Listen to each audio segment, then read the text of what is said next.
Hello, hi, welcome to our channel. And I'm here today to discuss with you on a very taboo subject. Taboo is like the drink, eh? Yeah. Taboo subject, which is divorce. Yes. Maybe a lot of agents out there, also real estate salesperson out there also a bit, uncomfortable doing such cases. But then again, we are here to, debunk certain myths, to share certain thoughts, to also give you some solutions if you are in such situation. Alright? So important that this is how NNM empower you to be more, to be more informed. Yeah. If you want to divorce, also must plan. Yeah, don't suka-suka lah. Always must. Alright, okay, so what's up? Yeah, so Mansur, usually what kind of divorce cases we Yeah, I mean, saw, what are the reasons? How does it come to this? Why do people divorce? There's a few reasons that. Okay, namely, number one, of course, the one that you always think is the reason, which is having a third party, an affair. Oh, alright. So I mean that's one. The other one is, of course, a third party by itself. A third party doesn't mean an affair. A third party can be someone in the family who's not really making life easy for the couple. Alright, so that's just another one. And then of course you have a major reason, which is before that, Sihir. okay, okay, but I think the more prevalent one is actually financial issues. Financial issues, we have seen it for ourselves, is one of the major reasons why couples are divorcing, okay, whether you're old or young. And of course, there's another thing that is not really spoken about, which is emotional burden. Emotional burden comes from someone taking on all the responsibilities of the household. So after some time, whether you're young or old, okay, for the older ones who are divorcing, they have reared the children, like taken care of the children for so long, and then after a while they decided, when the children are older, like, okay, that's it, my job is done, I just want to be free from this marriage, bye-bye. So that's what they're doing. Correct. They just want a way out. Yes. A way out of the So marriage. because of the kids, they hold on to it, the marriage so-called. Correct. But then the emotional burden, like you say, the mental torture. Traumatic experiences. I mean, we've seen a lot, to be honest, right? Correct. Where, technically divorced, but still stay in the same house, but different rooms, and they don't talk to each other, children avoid each other, whatever. So it's very, very mentally torturing. Correct. And then the financial issues. Okay, so financial issues, normally we see it for the youngsters, is that they have this one-it-all mentality. So when you first get a house, this is just an example, when you first get a house, you get the most expensive renovation, or you buy the latest TV, keeping up with the Jonases, in a way of speaking. So that carries a burden into you financially, and after a while you find that, hey, I really can't do this. Who can I blame? I don't want to blame myself, maybe I can blame the other party for not living up to my aspirations. Yes. And then they just divorce. And there are many other trivial reasons as well. Yeah, usually when come to the spouses, right, one may have different aspiration and different mindset, maybe due to pressure from work, peers from work, or peers, or even family members as well, peers from them, and as well like different desires. But maybe one could not keep up with the other. And perhaps different kind of thinking, different kind of mindset, not empowered. So it's imbalance in terms of the household. Yes. Maybe the husband or the wife has this aspiration, but the other party or the spouse doesn't want it, wants it simple. Want it simple, Divorce is never an easy solution to a complex problem. It is not. Alright. So we, as a couple, I think you have to work it out. But what happens if you have to go through the divorce? So Niza? Yeah, so actually, right, we see two group of, I would say, couples that we see really in need to discuss about their divorce. One is the early, late 20s to the early 30s, and then another category will be those that late 60s are divorcing too, So we see two ends here are having issues in their marriage, and then cause a big stir, and such that we as a property agent, we have to come in to help into their real estate needs. Okay, so what happens usually when they have gone through the divorce proceedings, and then what happens after that? Okay, so usually we will see the court order, right? It's a finalized court order, therefore we can come in and see the clients, right? So in the court order, usually there are three things that we look at, or maybe the court will decide between the parties is, number one, the assets Okay, assets, there's three things. It could be a house, your salary that you're earning, either party, or your kids, if let's say your kids are young, below 21. Okay, so we look at how you want to pay for maintenance lah, full custody of the child and all that kind of thing. So if your house are supposed to be sold, okay, which that's where we come in, then very easy lah, distribute the monies according to the court, whether CPF or cash, or pay off the loan and so on. But for the kids part, whether you have custody, okay, full care and control, which is important for those people with the younger kids, they are able to buy the next house, right? If those below 35. Below 35, must have a kid under full care and control. Yeah. Correct. Yeah, then you can buy with the kid. If not, you have to buy as a single. Because you can't form a family nucleus. Yeah. So especially you're below 35, it's very important to understand. Yeah. Yeah. But these are just the basic. But what happens after that, Nizam? Because after we sell the house, okay, easy lah, we can sell follow court order lah, because court says so. But then after that, what happened? After that, you know what happened? I'm telling you now. Basically, okay, what happens is, okay, divorce is emotional, is very stressful and all that. So at that point of time, certain demands or certain, you feel entitled to certain things, you fight for it, you engage lawyer and all that. But end of the day, the fundamentals you never check. Example, I want the house, because of the divorce, you can get out, I want the house and all that. I spend all the renovations on it. I want the but more importantly, whether you can afford to take over the house.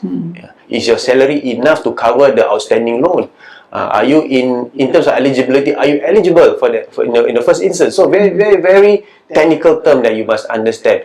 So there's a couple of ways. Of course, by sale is the easiest, so-called. You sell, distribute and all that. There's also another way called by way of transfer. This is very important because a lot of people don't want to sell the house because they don't want to move. But the fact is they don't have the capacity to actually pay off the CPF or the exiting spouse, outgoing spouse, outgoing or exiting, whatever it is, or the outstanding loan. The HLE tak lepas. So important is, or cannot take HLE for that matter. So there are a lot of things that you need to consider. Emotionally, yes, correct, but a lot of technical, a lot of things that you need to understand from the perspective of the house can go bonkers if you don't really, take into consideration. Because usually, after looking at the financial issues and all that, right?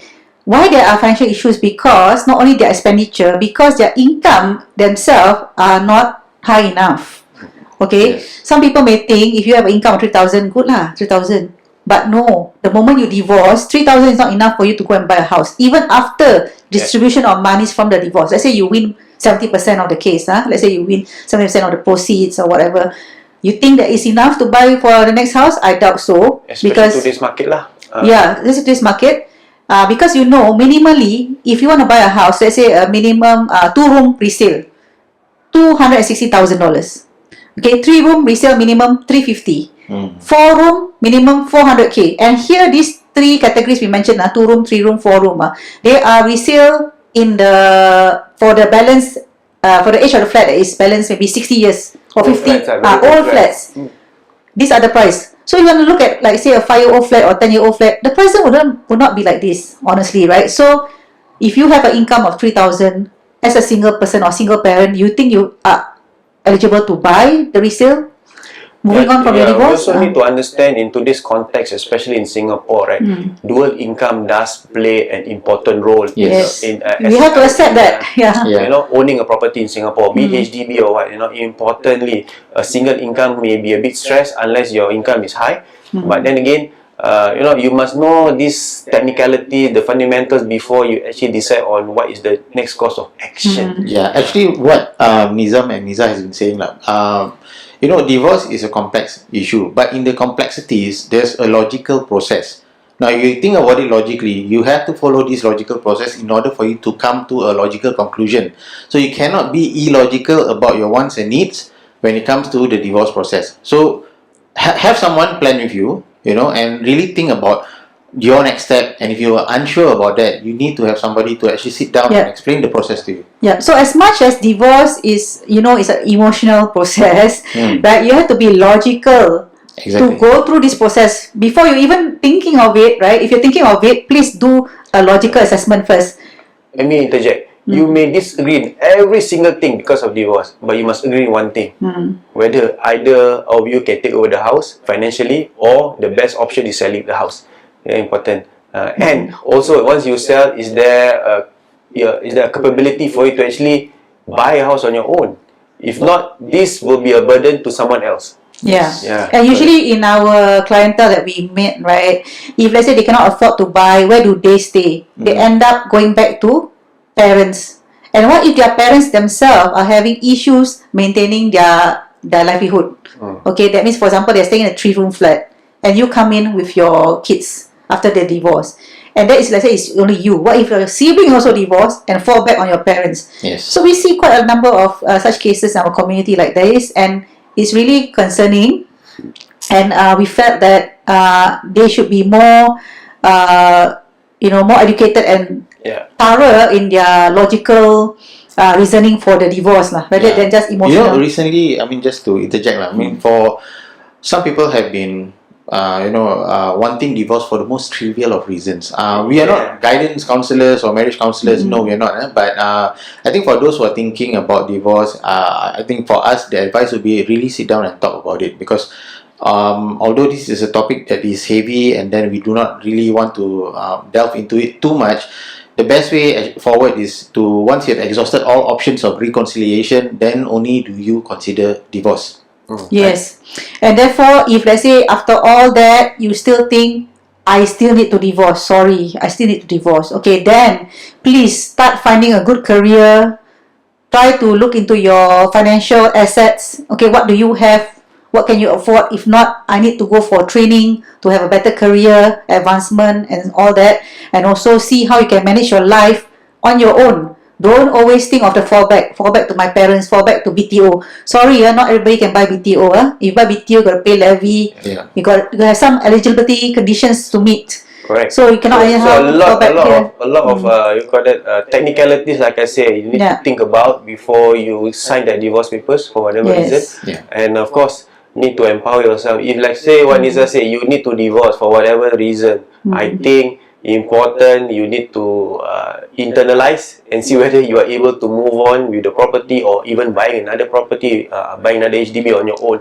So because it becomes a vicious cycle later on. We are not here to degrade anybody and all that, but we are here to share the reason why we are having this video is because we've seen too many. The lack of planning. I mean, not say divorce must plan, but from the But sometimes onset, it's true, Nizam. Sometimes we need to plan before you divorce. Honestly, because we have seen it. We have seen it sometimes, especially for the younger ones, who think that, oh, I want to have it out, okay, and then 3 years I'm out, okay, I want to call it off. Some don't even come to 3 years. Some is like what, 1 6 year. months?